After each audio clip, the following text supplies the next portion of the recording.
64th birthday. Happy birthday, Robert. Robert was a very predictable man to me and also a very complex man to live with. He dared to dream and dream big, big dreams. He lived to impress me. He lived to impress nobody but me. And his ultimate goal, of trying to impress me, he had kept it going for 44 years. It was love at first sight for the both of us, but it took me a little bit longer.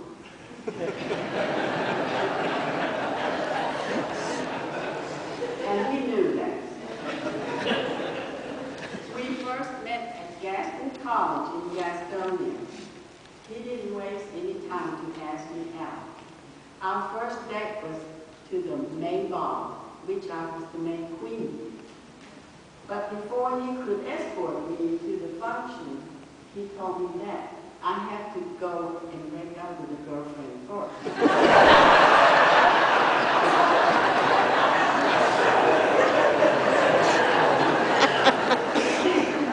So after he went out a few times, I just noticed this guy just couldn't keep his eyes off of me.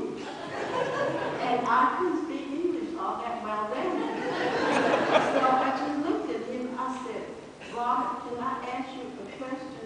Why do you stare at me? Have you ever seen an Asian person?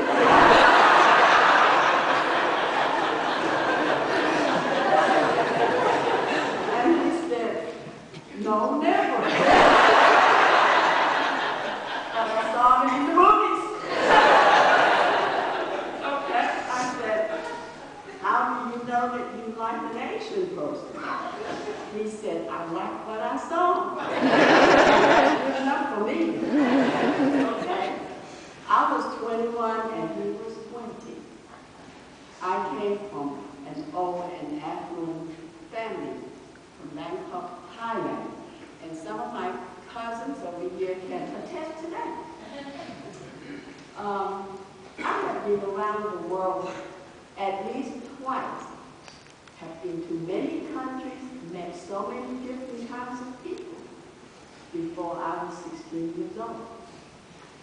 And I spoke 3 languages. Well, Robert came from a small town named Ashboro. He told me he lived with his mother and his brother and his grandparents.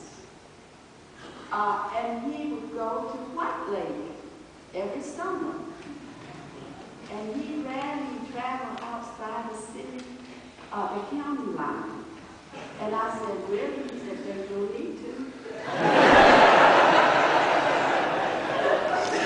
But later, after he played basketball, he got to travel to other states. Okay. After 9 months of courting, we decided to get married. I told my father that I would like to bank it all on this guy. And he said, well, what is he? What does he have? I said, he came from nothing and he had nothing. And my father naturally disowned me immediately. And I was not able to go home for 13 years.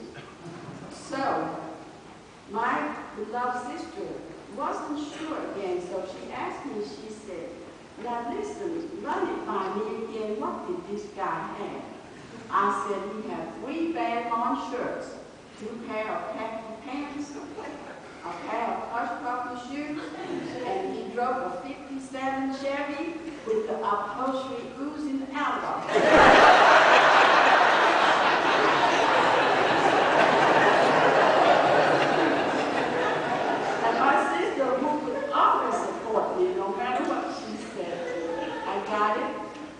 She was speechless, but she said, Gee, just go with your heart.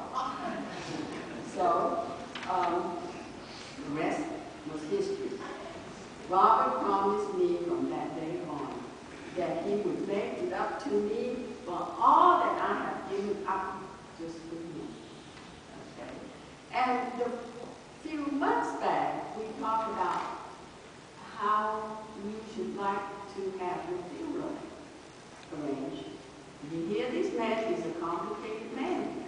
He said, I want to do such and such. Well, 40 years ago, Robert had a high school buddy that didn't have a job, but he sold the cemetery plot.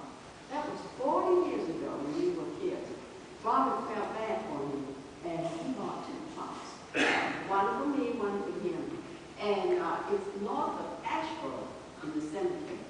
So he said, okay, if I die, you put me in a blue suit and put me in the casket, go to the church that he grew up, do the ceremony, and take me to bury there. I said, okay, I will honor that. But he said, well, that's fine because you'll be dead later.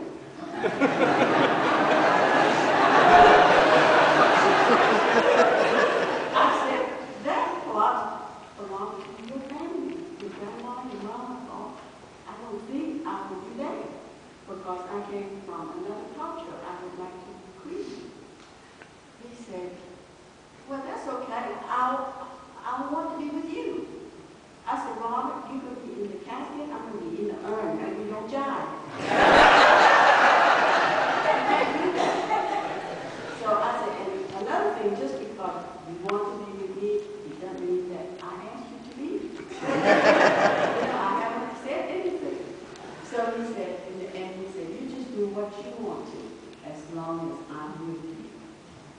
So Robert had a proper funeral the way he wanted it, and then I cremated him yesterday, and we put him.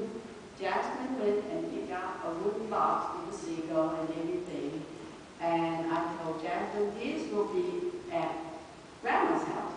He will be with me, and when Grandma's gone, you cremate Grandma and put Grandma's hat. Dump it in there with Grandma and just go like this.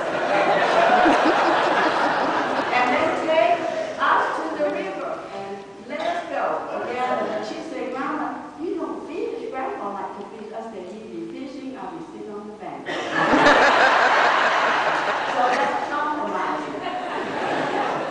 Anyway, I just want to share a lovely story. Robert is the love of my life and always will be to the end. When in his last hour, he was coherent, people came in and talked to him, and he acknowledged me the name and everything. And I kept him away because I want to make sure he's still coherent. I kept sticking my face in there and said, Robert, do you know me? He said, yes. And I said, I'm Jean. He said, yes. So by the third time I bumped into him, I said, this is Jean. He said, yes, you're mine. You're mine. He said, and that's the last we talked. That